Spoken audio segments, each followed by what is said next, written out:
Try mo lang. Mapagpalang araw ng Miyerkules Kapanalig. Kapistahan ngayon ni Santa Juana Francisca de Chantal. Sister Rose agtara po ng Daughters of St. Paul para sa mabuting balita. Tayo nang magnilay sa Ebanghelyo ayon kay San Mateo.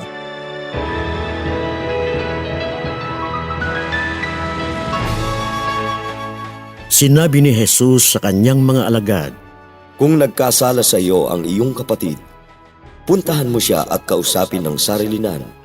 At kung makinig siya sa iyo, tinubo mo na ang iyong kapatid. Kung hindi naman siya makinig sa iyo, magsama ka ng 2 o 3 para lutasin na ang kaso sa pagsaksi ng 2 o 3. Kung tatanggi siyang makinig sa kanila, sabihin ito sa iglesia. At kung hindi pa rin siya makikinig sa iglesia, ituring siyang pagano o publikano. Talagang sinasabi ko sa inyo, ang talian ninyo sa lupa ay matatali rin sa langit, at ang kalagan ninyo dito sa lupa ay kakalagan din sa langit. Sinasabi ko rin sa inyo, kung dito sa lupa ay may 2 sa inyo na nagkakaisang humingi ng anuman, gagawin ito para sa kanila ng aking amang nasa langit. Sapagkat kung saan may 2 o 3 nagkakatipon sa pangalan ko, kapiling nila ako.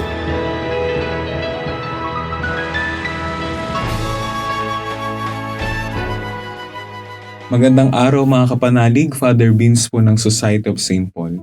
May mga utos ang ating Panginoong Hesus na totoo namang mahirap pong gawin. Mahalin ninyo ang inyong kaaway. Panginoon, ikaw na ang magmahal, ako na lang ang bahalang gawing miserable ang kanyang buhay. Pag sinampal ka sa kanang pisngi, ibigay mo rin ang kaliwang pisngi. Ay, hindi ako papayag. Pagkasampal, bugbog dapat. Magpatawad ka ng 7 beses at higit pa. Isang patawad, 7 beses na sumbat, Panginoon, ang kaya kong gawin. Natutuwa po ako sa sinabi ni J.K. Chesterton, isang manunulat. Maraming nagsasabing madaling sabihin yan, pero mahirap gawin. Pero sa totoong buhay, mahirap gawin kasi hindi natin sinusubukan. Many found it difficult, but we never tried doing it. Ang ating ebanghelyo ngayon ay isa sa mga mahirap gawin pero sa totoo lang po, very logical. Sinasabi ni Jesus, emosyon ang magalit sa kapwa pero may paraan upang ma-express natin ito ng tama. Lumapit, pag-usapan, kumuha ng mga saksi. Kung ayaw makinig, ituring silang publikano o hintil. Nakatutuwa po dahil sa maraming pagkakataon, ang mga pinatawad at minahal ni Jesus ay ang mga publikano at hintil. In short, wala tayong takas.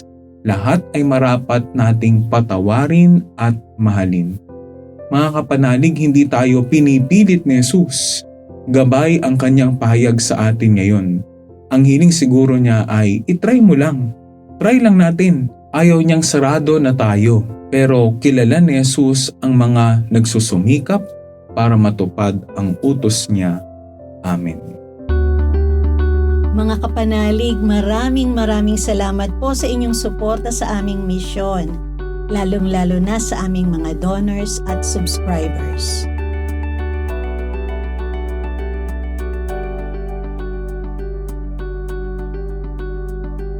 Subscribe, like, share, and follow po lines sa aming social media accounts. Patuloy po kaming humihingi ng inyong tulong upang maipagpatuloy ang programang ito. Mari po ninyong ipadala ang inyong love offerings at donasyon sa aming donations channels. Ipadala rin po ninyo ang inyong mga intensyon at kahilingan at makakaasa kayo na isasama namin kayong lagi sa aming panalangin araw-araw. Ito pong muli si Sister Rose na nag-aanyaya sa inyong manalangin sa banal na Espiritu kasama ni San Agustin. Hingahan mo ako, O Espiritu Santo, nang lahat ng aking pag-iisip ay maging banal. Kumilos ka sa akin, O Espiritu Santo, upang maging banal din ang aking gawain. Ilapit mo ang aking puso sa iyo, O Espiritu Santo, nang mahalin ko lamang kung ano ang banal. Palakasin mo ako, O Espiritu Santo, upang ipagtanggol ang lahat ng banal. Ingatan mo ako, O Espiritu Santo, upang maging lagi akong banal. Amen.